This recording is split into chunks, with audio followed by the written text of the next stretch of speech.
everybody, welcome back. Monday Morning Briefing, episode number 99. It is September the 6th. Been a crazy last couple, 2 or 3 weeks. We've mainly been in the shop just trying to get caught up, trying to get some of the orders done that we've got on the book still, like we've mentioned previously. We're trying to clean off our custom books and get some stuff out of here that we've kind of been behind on just with our show schedule this year and doing things for y'all as far as project videos and things like that, which is taking a lot more of my time lately, which I enjoy. And so super excited about that. But we've also got a bunch of repairs, and the repairs that I take anymore are only repairs on saddles that we've built in the past. And so the ones that I've got in are 2 older saddles, probably 12 years old plus.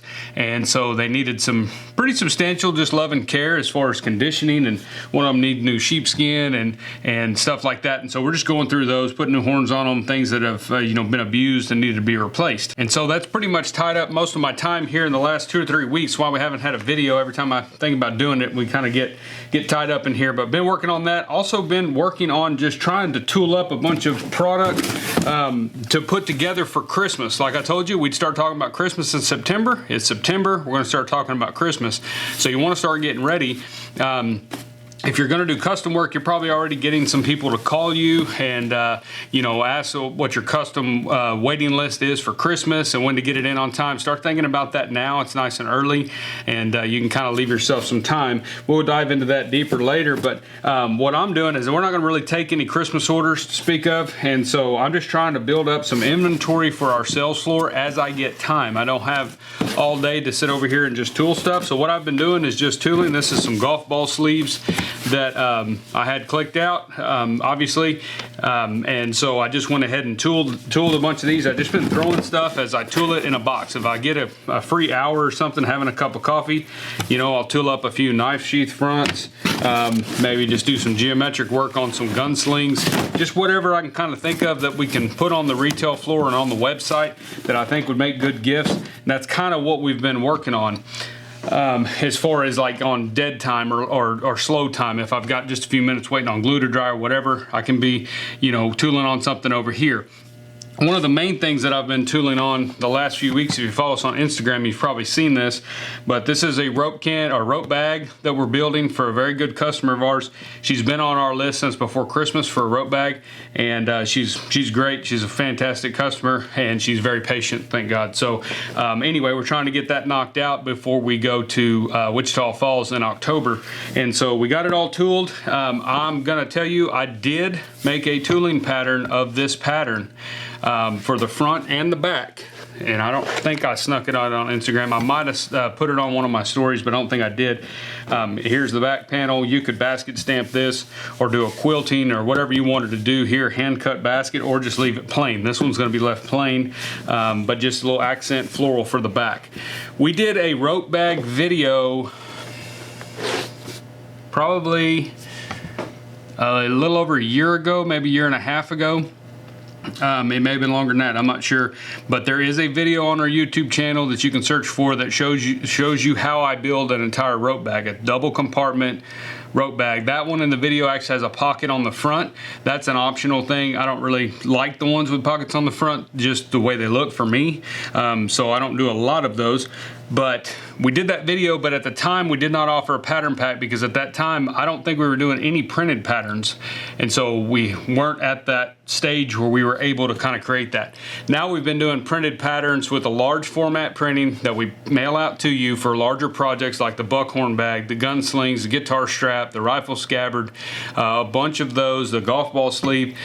Those are larger format prints that we have a company now that's fantastic to work with, and so I went ahead and revisited it. While I was doing this one, I went ahead and digitized this floral pattern on that. The way the rope bag tooling patterns are going to work, it'll come with all the patterns for like your gusset measurements and things like that, and as far as your little hangers for the I've got those over here, the hangers for the D's on the front, as well as my cut that I use for my straps and how long to make the straps. All that stuff will be in there, but I'm only going to do one tooling pattern for the rope bag. So there'll be pattern number 1, which will be the first one that'll come out hopefully by next week. We may have that one done. I'll keep everybody posted on our newsletter, so be sure and sign up for that at dgsaddlery.com. But I'll do that one because there's so much involved in laying out the floral on one of these. This is one of the largest things that you'll tool. It's 21-inch diameter circle, 19 from the top to the bottom where this flat spot is. That's a very large piece of leather. It's a very large layout process. Takes quite a bit of time to design a floral pattern for this.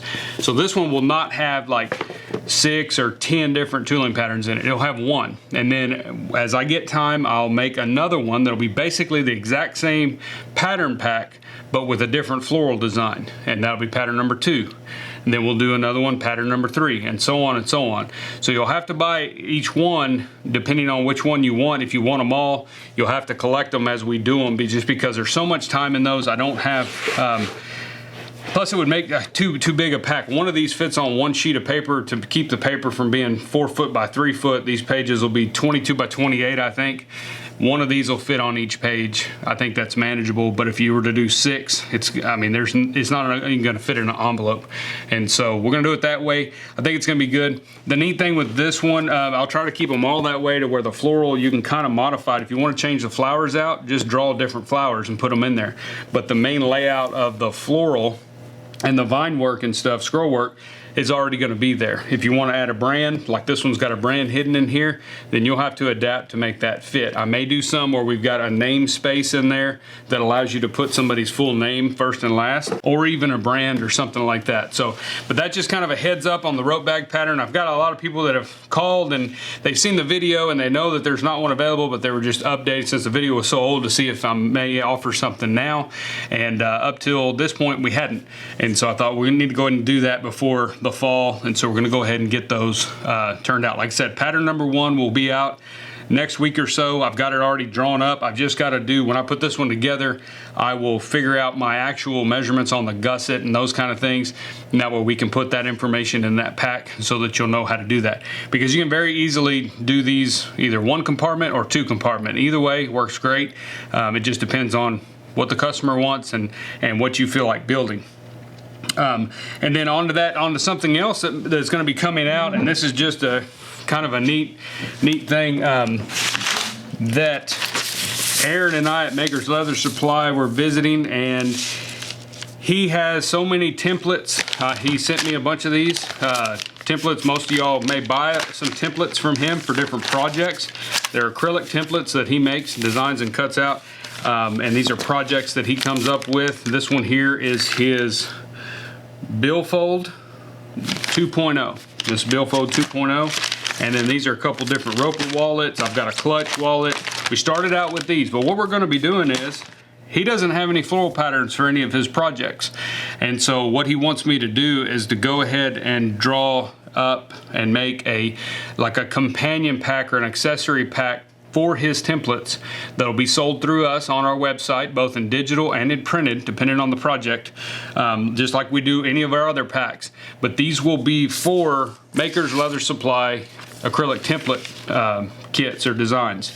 And so here's kind of a little test run here of one of the pages for the billfold wallet. These will be just like any of our other tooling or our other pattern packs that we offer. They'll be put together the same way. They'll be branded just a little bit differently because it will say Maker's Leather Supply pattern on it. It'll be DG Leathercraft, but it'll also have him on there, acknowledged on there as well, because these are his patterns and they're not mine. All I'm doing is offering you some floral patterns to put on there. So it's not gonna have all the cut patterns for the entire project. All it's gonna have is the tooling patterns in there for the main body of whatever it is. So if you're going to want to make the project that that this is designed for, then you want to get the acrylic templates from him, and then you can get the tooling patterns from us, and that'll be a great merger there if you're wanting to add some floral designs to some of the fantastic products and projects that Aaron and Doc and them make over there at Maker's Leather Supply. I think it's going to be a good deal. We're going to try it out. We're going to try this group right here. I'm hoping to have the first one out, which will be for the billfold number 2, or billfold 2.0 is what he calls it. That one hopefully will be out in the next week or so also. I've already got a few of those getting designed. And then, like I said, you can purchase those either digitally or or printed, either way, through us, and we can mail those out to you. And I think it's going to be pretty cool. They're just, you know, some people don't tool at all. Some people want to tool the project, some people don't. And so we thought it was a good merger there, where if you do want that, then we'll offer that. One of our newest projects that we've had out for a little while here has been the, back before we went to Waco, is the golf ball sleeve. Holds 4 golf balls. Y'all may have seen this. I've seen a lot of you guys making these on Instagram, and it's a lot of fun. I hope you're making good money with them. I think these go together super fast, and they're a lot of fun, and I think they'll sell really well. I had probably 4 phone calls from 4 different craftsmen out there that said, Don, I made the golf ball sleeve and it works great and love it, but I can't get the balls to come out of the bottom. See, the balls are supposed to pop out of the bottom so that you don't have to open it to get one out when it's clipped to your bag. And so it's just kind of a neat little part of this pattern here, and so for the life of me I couldn't figure out why it wouldn't, and they had all 4 bought the printed pack. So I checked the pattern to make sure that this slot in the bottom of the pattern was the correct size. Everything was dead on. It was perfect, but they were having trouble just getting the ball to come out of the bottom here. Came to find out one of them had made it out of like a 7-8 ounce leather, which was a little heavier. I recommend 5 to 6, no heavier than around 6 ounce. He'd done it at a 7 to 8. I still think it should have worked, but he said it was really tough. He ended up making one out of 6 and it worked much better. But I had a couple others that used everything the way we said to do it, did it exactly like we did in the video, same weight of leather and everything, and we're still having trouble. The only thing that I could come up with was that maybe they were cut out of the butt area of the side, because that leather is going to be very firm and very dense. In actuality, I don't think that would be an issue, because I cut a lot of the material packs that we do, I cut them across. I mean, I cut them, you know, from the butt all the way till we get about the middle, headed into the shoulder. When we start getting some wrinkles, that's where some of the blemish grade ones will come out of. And so I didn't see that actually being a real issue, but they were having trouble. Had one guy, and I told all of them, I said, maybe get some water and spray some water in there and just break that thing in, because that ball needs to go in and out of there a few times just to kind of break that leather in so that it'll pop out easy enough. And I wasn't sure if that was helping them or not, but sure enough, one of them called me back and said it worked like a charm. So he said all he did was get a spray bottle, or you can even do it with a sponge or a dauber, spray that area down here where that slot is, and then work the ball in and out of there a few times, and then that right there will fix that issue, according to him. And so I figured it was just something like that. The leather's probably just a little stiff. It's going to take a little break-in time, but you don't want to make this slot. My main concern was people going in and having a little trouble and then making this slot too wide so the ball comes out easier. The problem is when you do that, that golf ball will end up falling out, I think, if you make it too big. And so we want to be sure that we've got everything right. Like I said, I made 5 of these just trying to get the pattern right. And so I didn't want anybody, you know, going too far in trying to fix that situation. So if you're having that trouble, just add a little water down in there, and then break that leather in, get that leather where it's kind of broke in a little bit, and that ball will come out a lot easier, and it will function like it should. But these things have been great. I have some on my sales floor hanging up. I don't get a lot of traffic in Moulton. We don't get a lot of people just coming in shopping. Most of the people that we get as visitors are other craftsmen like yourself that come in and just want to see the shop. But I've got a few out there. I've got a bunch I'm going to put together because I think at Christmas time they're going to sell really well. So keep these on your short list for like they'll go right alongside knife sheaths, you know, money clip wallets, those small items that people can buy as stocking stuffers, or just something easy for that hard to buy dad or grandpa or something like that. But those are great. Another thing that I did here the last couple of weeks was just kind of fiddling around. When I was at Waco, Aaron had handed me an ostrich leg that he had bought a whole pile of them. He's always sold these. I've seen them in his store, and they're not very big. Ostrich leg, tanned ostrich legs, about that big, maybe that wide. It's not super large. But he had one in black cherry, which I love the black cherry color. I just think it's really classy looking. But he had bought a whole bunch of them, and he said, here, take this and make something with it, see what you think. And we were just over there hanging out before the show and everything. And so I brought it home, didn't think much of it. It was sitting on the bench, and one day I went and clicked out a wallet back, and I made our bifold wallet. And I used that ostrich leg on the back, and then I used some, this is actually Wickett and Craig milled harness, I think, or something. Aaron sells it. It's a thinner stuff. It's probably around 3 ounce. It's a little heavier than the goat skin, but it made a really nice wallet. It looks really exotic. Ostrich leg's got these scales that run right down the middle of it, and I had a lot of fun with that. You may have seen our little bug keychain that I made on Instagram. I had that scrap ostrich. There isn't much scrap when you click out a bifold wallet out of one of those, but I took the little piece and I made that scaling right there was right at the bottom of that ostrich leg, and I just made a little keychain and ended up looking like a bug. So but that was kind of fun. But reason I bring that up is if you're looking for something that's kind of unique that you can make a few of and not have a lot invested in, I think he sells these on the website in an array of colors. He's got a ton of colors of these. The black cherry is probably my favorite one, but he's got a lot of other colors, light and dark and brown, and I think a cream color, a bunch of like that. And I think he sells them for like 15, 17 bucks a piece. And so that's fairly cheap. As far as leather goes, I mean, for one wallet back, that might be a little bit high, but it's not bad.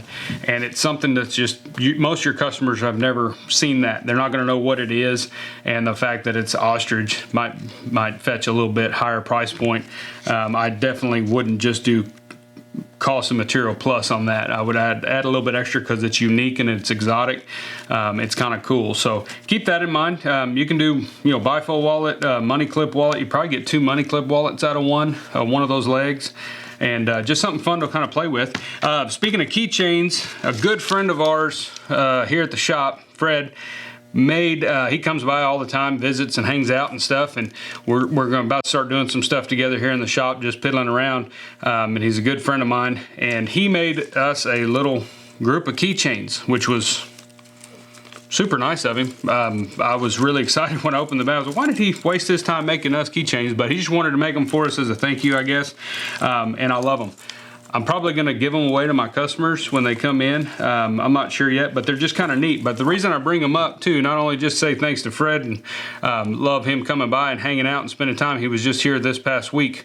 But the neat thing with keychains is it's a great use of scrap. So if you've got a clicker, or if you've got a, from Harbor Freight, the press with a little jack on there, and you're using that as kind of a modified clicker for just some small things like knife sheaths and things like that, get you some type of little keychain die. It won't cost you much. A die like this simple, this is a very simple little keychain.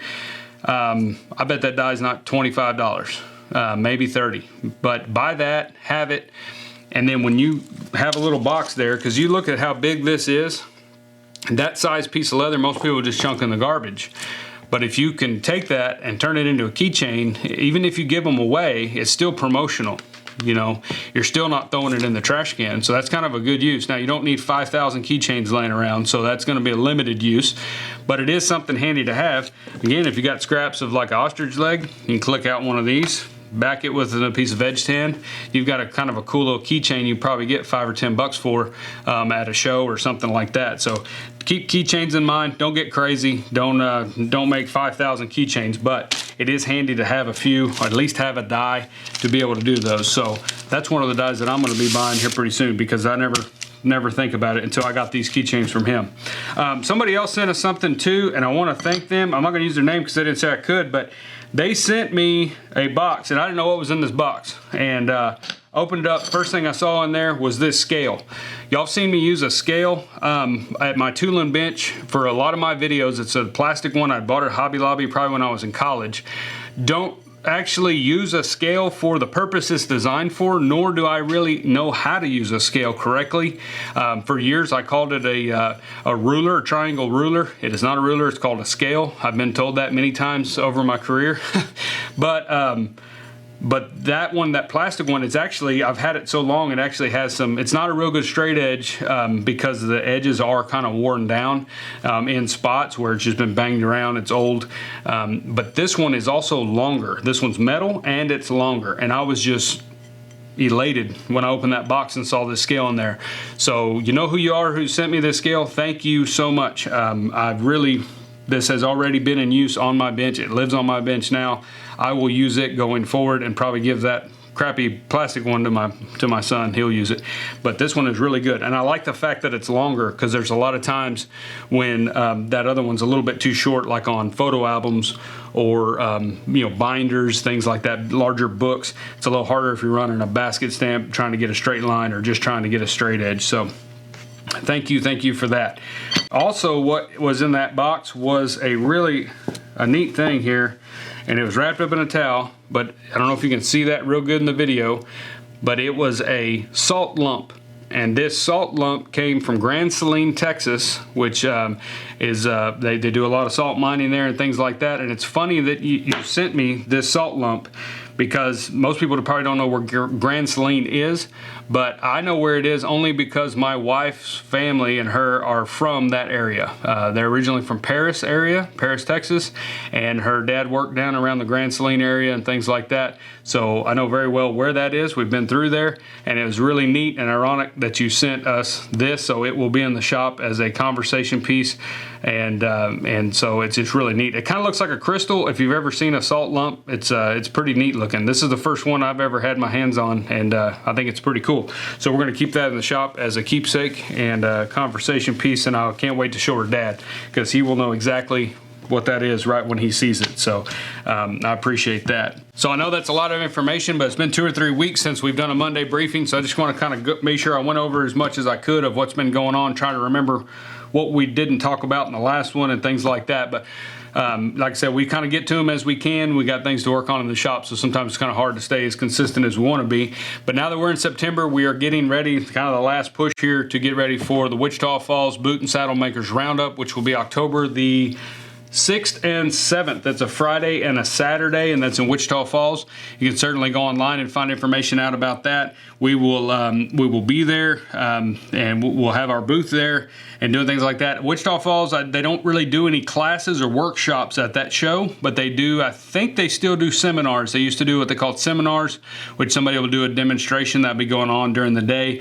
You can kind of just pop in, I believe, and check that out. But if you're in the area, you're going to come to that show. It's a really good show. It's an old show. I haven't been to this one in years, but we're excited to be back there this year and check that out. And then when we get back, we'll just be getting ready for Christmas, and of course our big Black Friday event, our Black Friday sale. We will be getting geared up for that, and we'll talk about that more in the coming weeks and things.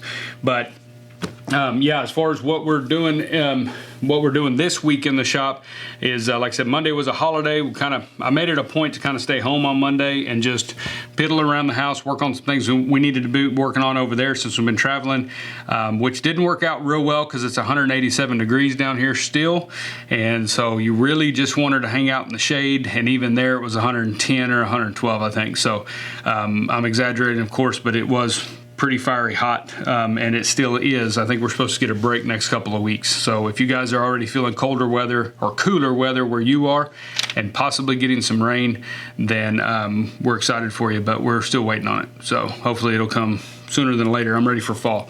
We're going to go ahead and get back at it this week. Like I said, I got a saddle done right when we got back from Waco, and then we've got these repairs we're trying to get done. I've got another couple saddles that I'm fixing to get started, but right now the focus is getting the repairs, getting these wrapped up so we can get them back to their owners and get our new pattern packs finished up, get this rope bag done, and any other little custom things that are on our books, and get those done and out of the way. We're excited about the partnership with Makers Leather Supply on the tooling patterns, so be on the lookout for that. We will keep you updated. If you want the earliest update, the earliest notification of when something's ready or when patterns are available, be sure to go to dgsaddlery.com and sign up for the Leathercraft newsletter. We always send stuff out first to them, and so you're going to want to be a part of that so that you've got the heads up when that is available. I appreciate you guys watching. Have a great week, and we will see y'all next week in the Monday morning briefing.